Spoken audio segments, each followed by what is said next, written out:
Hello, folks. Welcome to the Blue&Black Attack Panther podcast.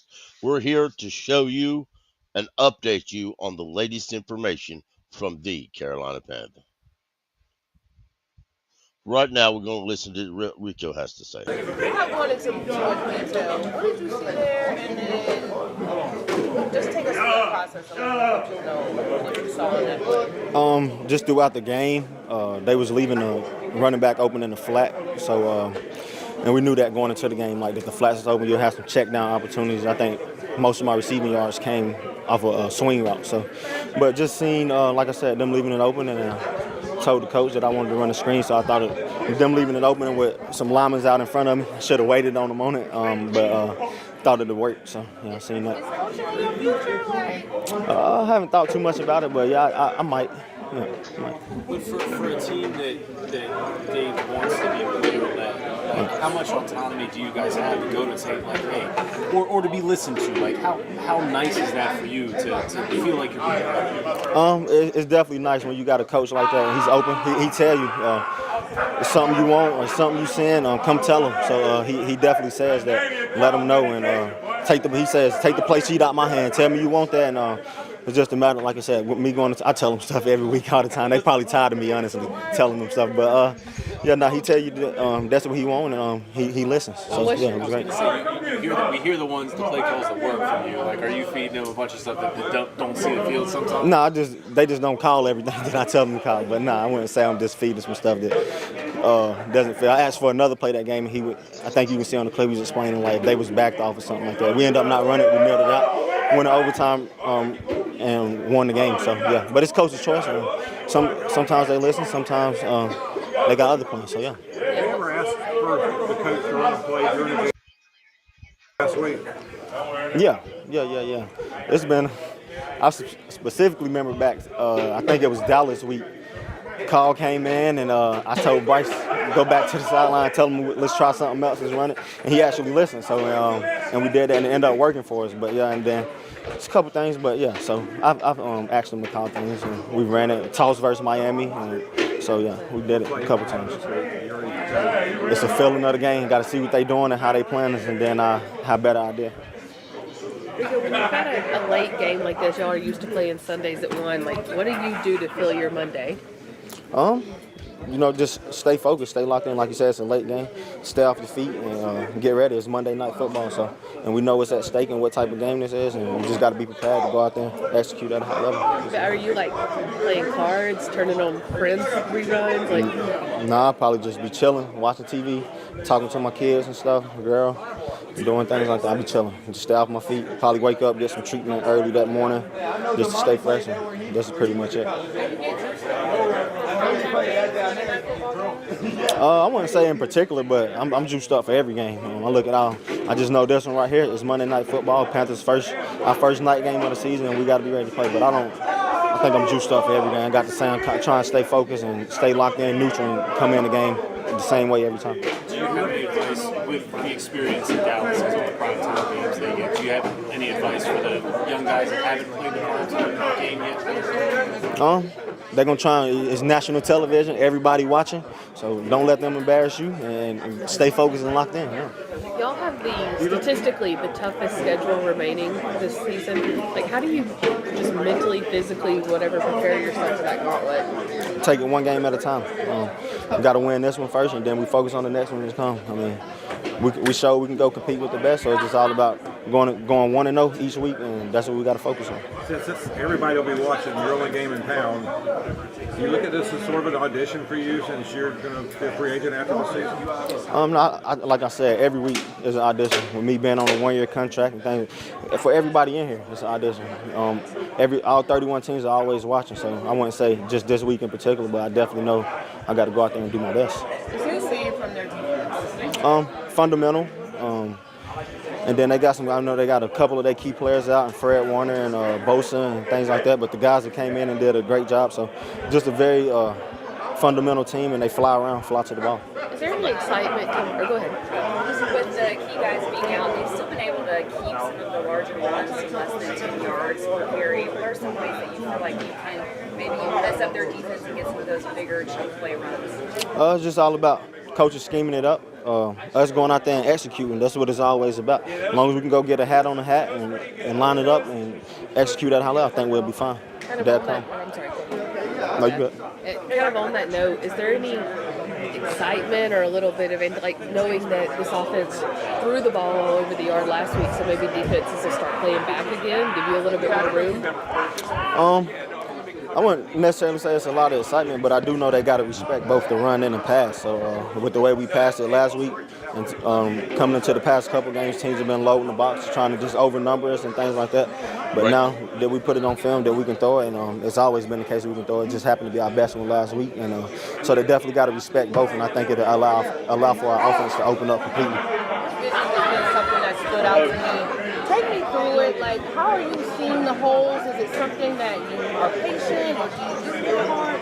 Can you explain that to me? Yeah, I think vision is like one of the key components of a running back. So, yeah, just having a feel for what the defense doing, how they trying to cancel out gaps, and it's just basically playing mouse and cat game with them, with the defenders and the linebackers, just trying to open it up and find a crease in there. How long does it take you to kind of get a feel for what the defense is doing or what they might do? Yeah, usually about 1 or 2 series, I say.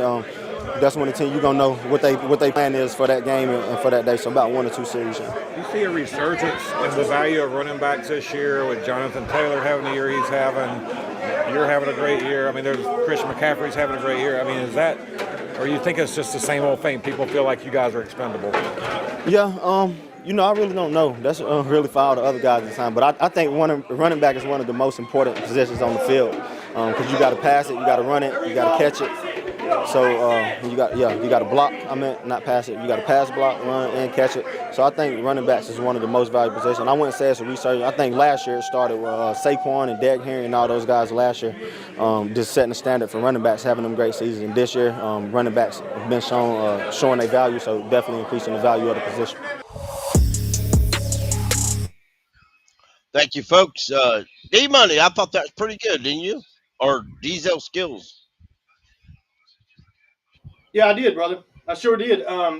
Opening up the offense, that's exciting. I'd like to see that. We definitely saw it last week. If we can keep that going, that'd be great. I don't expect 448 yards from Bryce going into this Monday night game, Pickle. If Bryce gets 210 yards, if Bryce gets 200 yards, that'd be great. I really don't care how many yards Bryce gets as long as we win.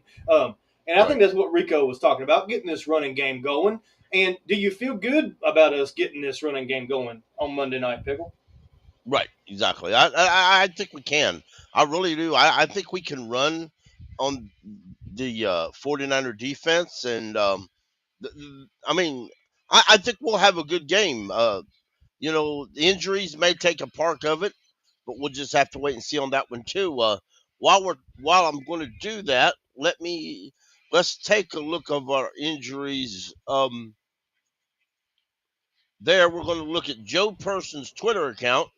Y'all follow all these beat reporters. They work hard to provide you with content. I know some of them you may not like, some of them you might like others, but I follow them all because I like to hear the different aspects and opinions of all of them. But Joe, shout out to Joe's been around a long time. right, exactly. Nothing wrong with endorsing Joe. Fact. Shout out to Damian Lewis, who did a turkey and food drive for the folks in Charlotte and those who are having issues and troubled times in these holidays. I did a really good job today. I think it was 350 turkeys or something, but check out Joe's social. He has more information on that. Yeah, and follow Damien on Twitter if you want to brush up on your Bible verses. He shares a couple every day, and he does. I think I really appreciate it. I do. I enjoy reading him every day. He posts them. Damien's a good guy. What a great free agent pickup. I mean, really the best offensive lineman that we have right now, for sure. Right, exactly. With Hunt being out, I mean, you can make the argument that maybe Hunt's a little better than Damien, but I think with Hunt being out, there's no real argument. Damian Lewis is probably our best offensive lineman. No shade to Moten, no shade to Icky. Icky's having a great year too. But Damien's a cool guy, great pickup for the Panthers. Great for the culture here as well. He absolutely is.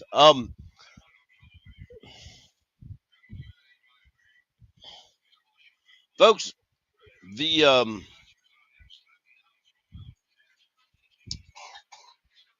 The Falcons linebacker Arnold Edebucket was fined 15,500 for his hip drop tackle on Rico Dowdle. Now that play wasn't did not draw a penalty, but the hip drops almost never do. But it was a hip drop tackle, and he was fined accordingly. Uh, Corey Thornton, Panthers rookie undrafted free agent quarterback corner, was fined $4,685 for his hit on a defenseless receiver that was not flagged either. I think that's about all he makes uh, on his practice squad or on his contract. Though, poor feller. Well, they got his game check. I mean, the NFL Yeah, got his game check, and it was right. what a game by Corey Thornton. It I mean, was isn't this what we've been waiting for from the Carolina Panthers to bring in guys at UDFA, and then right, when we need them, they step right, up and they're serviceable. And right, he was more than serviceable on Sunday, Pickle. He looked right, fantastic at moment. He came through like a star when we needed him to be honest. right. Exactly. He did. He absolutely did. Tedderone McMillan was fined 14,000 uh, for his violent gesture, and as you can see here, um,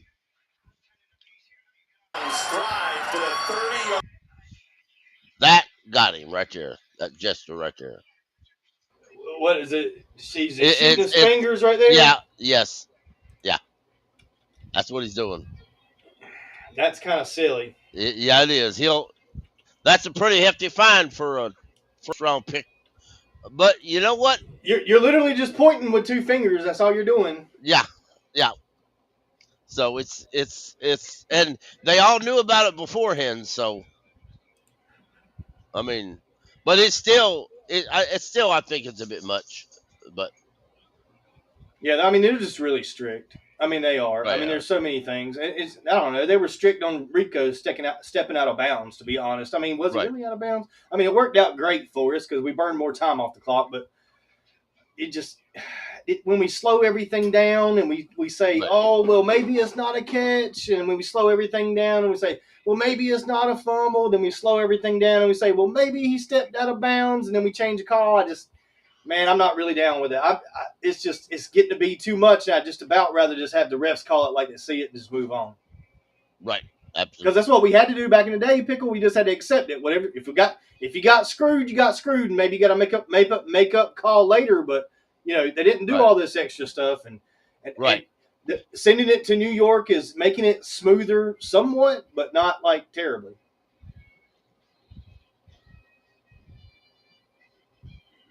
And that's my opinion on it. And I know maybe some right, people don't feel that way. Some people really like the super slow motion replays, but I just feel right. like we're taking plays out of the game that we could have in the game, which will make the game more exciting. That's all I'm getting at. That's a fact. You're right. You're right though.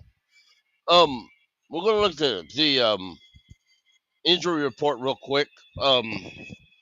If you look, Christian Rozeboom, our starting linebacker, is out. He's already been ruled out. Trevin Wallace is out. That's going to hurt us pretty much. That's our two starting inside linebackers.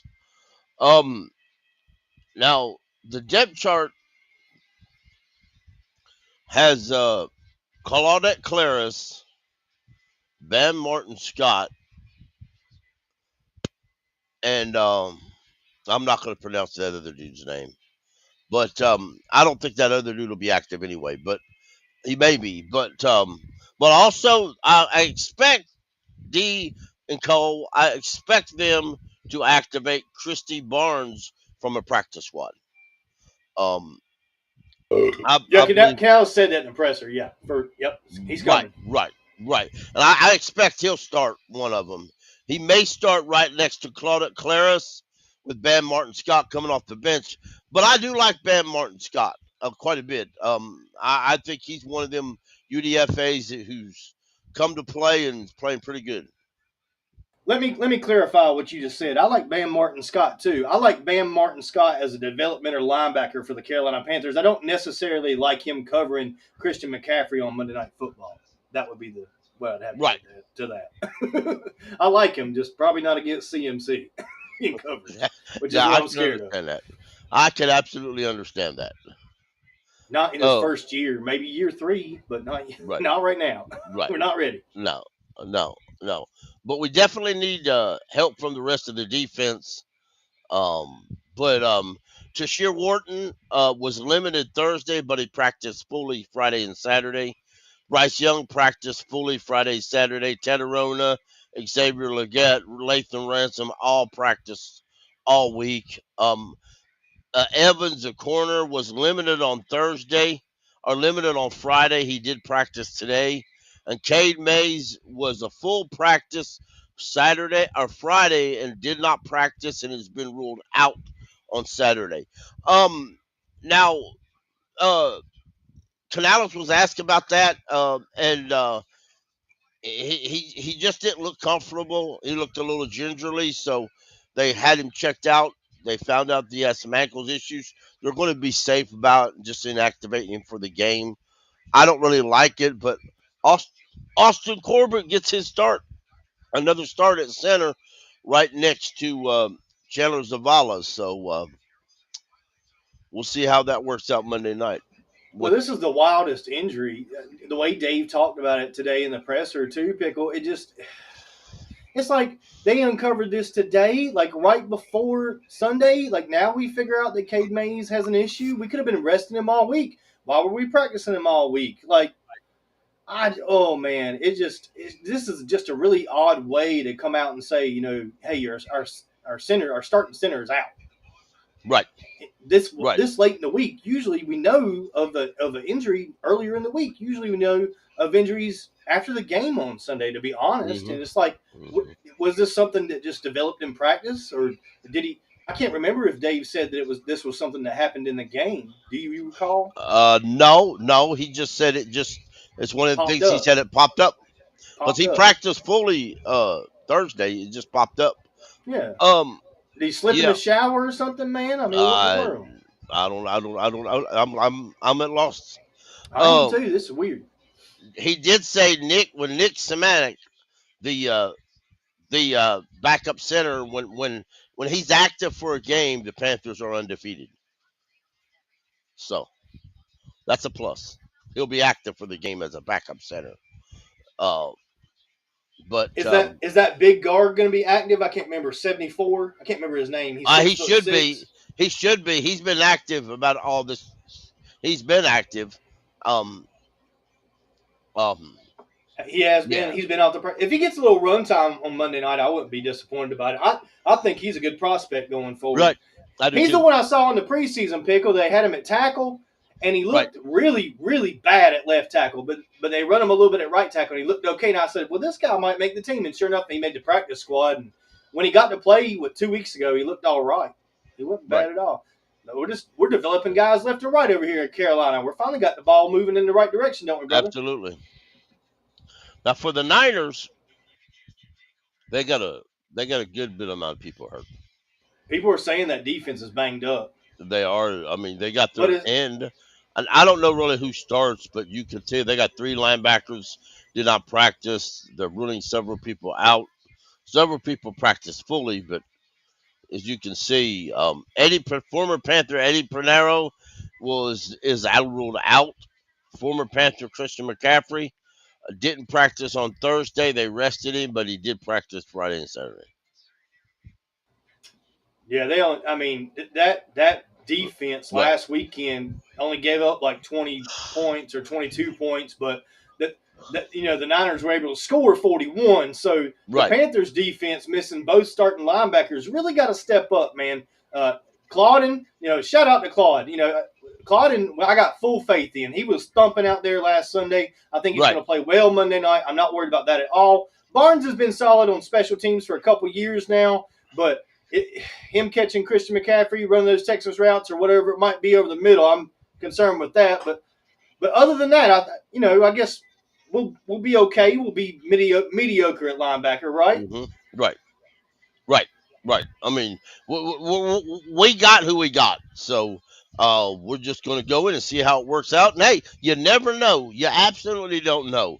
You never know when one of these guys that we're getting a chance to may turn out to be a starting Hall of Famer. You just absolutely don't know. That is true. That does happen. And Right. and it's really to me, Pickle, more I know the linebacker is a big deal and probably a lot of fans are probably really down about both our starting linebackers being out. But look, Right. it's really about this defensive line. If they win the line of scrimmage, getting pressure on Brock Purdy, then the linebacker play isn't going to be as important, to be honest. If we can do that. I know we don't blitz a lot, and I don't think we should sit back in coverage and wait for Shanahan to attack us. We need to attack him. We need to go after Purdy. We need to get him rattled, just like we did Penix in both the games where we played Atlanta. We got him rattled early, and we need to do the same thing versus the 49ers. We can't let Purdy get into a rhythm. We can't wait for Shanahan to come after us and after our weaknesses. We need to generate some pass rush. And I don't care if it's Derek Brown. I don't care if it's Nick Scorton. Hey, where you at, DJ Wanham? We need you. We've been needing you all season, brother. It's time to That's step fact, up, man. get some pressure on Purdy. We need some leadership from that room, that outside linebacker room, especially from Wanham.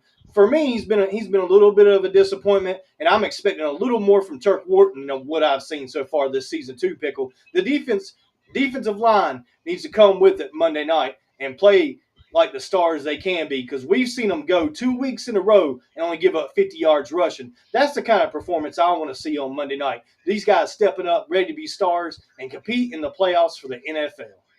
That's a fact. That's a fact. And yeah, DJ Wanham, dude, you've been active all year.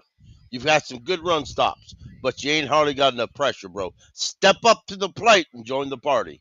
We need you, bro. We need you in this game. We need that pressure. We need that pressure, DJ Wanham. Come on, bring it. Um, I really thought he'd have 10 this year. I yeah, really thought he'd get 10 sacks, and I we're don't we're think a long way from it. I don't think he has a sack all year. I don't think he does either. He might have one or two. I can check, but Right. it's not a Well, I lot. mean, I know Nick Scorton has 3 sacks, and him and Derek Brown both have 3 sacks, and They're Ashawn tied. Robinson, yep, Ashawn Robinson has 2.5 sacks. So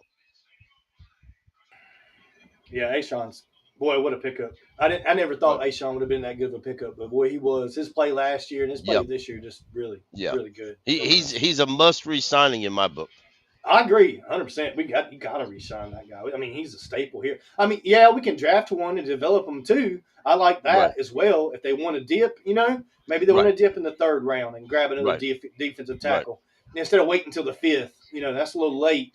If they want to grab one in the third or something, I'd be cool with that right. to develop him. But it's clearly about Ashawn Robinson and Derek Brown. Those two guys together are a tandem for sure. That's a fact. That's a fact. Well, So folks, you want to talk about this offensive line and what you yeah, feel like Corbett and Cade Mays are going to look yeah, like together? right, yeah. Let's do this. Yeah, Austin Corbett and Chandler Zavala. Zavala, I said it wrong. My bad. Yeah, you're fine. Um, they'll both get to start, one at center, one at guard, and they they haven't looked well this year. There was a few times Corbett looked well. You know what? This is the time of year. This is the game that you don't lay down. You come out. This Chandler Zavala can come out and secure himself this spot. You know what? It never know what happens in his future, but he's got to pull himself together and hold that spot down. Austin Corbett, bro, I don't think you're coming back here next year, and you know whether you get another opportunity may depend on how you look. This is national television, folks. That you're going to get seen by a bunch of people around the world. You're right, Pickle. Corbett's playing for a job next season. Corbett's playing for a contract. Corbett's got a lot on the line, man. He needs to have a really good game, like you said, in front of everybody on Monday night, and Zavala as well. I mean, we can't continue to struggle there. We need to know we have a dependable backup guard in Zavala, and he's going to thrive at that was at right guard position. I mean, we need him to. Right. We needed him to last week. That one big sack that was given up, that was controversial. Rico Dowdle ended up taking the blame for it. If you recall in the locker room, Dowdle said, Right. "Yeah, that's my fault. I should have picked up the blitzer." When I watched the play, though, what I saw was Rico Dowdle would have had to cross over in front of Bryce Young to pick up that blitzer. So he was on the wrong side to pick that up. And maybe Bryce told him to go to the other side. I don't know. I wasn't in the pre-snap out Right. there on the field, so I don't know Right. what was said. But to me, it looked like Zavala, needs to keep his head on a swivel. And like I talked about in our Monday premiere of Deal With It, which y'all need to like, subscribe, and share, which will be a pre-game show, 7 p.m. Monday, was the fact that he needs to put his hands on somebody. I saw a couple reps on Sunday where Zavala went into his pass pro and didn't really put his hands on nobody. He was just watching his gap. And I say, that's fine. Watch your gap. That's good. But you need to put your hands on somebody at least. That's a fact. Even if it's your teammate, put your hand on their shoulder. Yeah. That way we're holding a good offensive line. Oh, look, you got a friend. You lost a friend. Yeah. Hey, poor fella, he hears me talking and he don't realize I'm talking in the mic on the computer.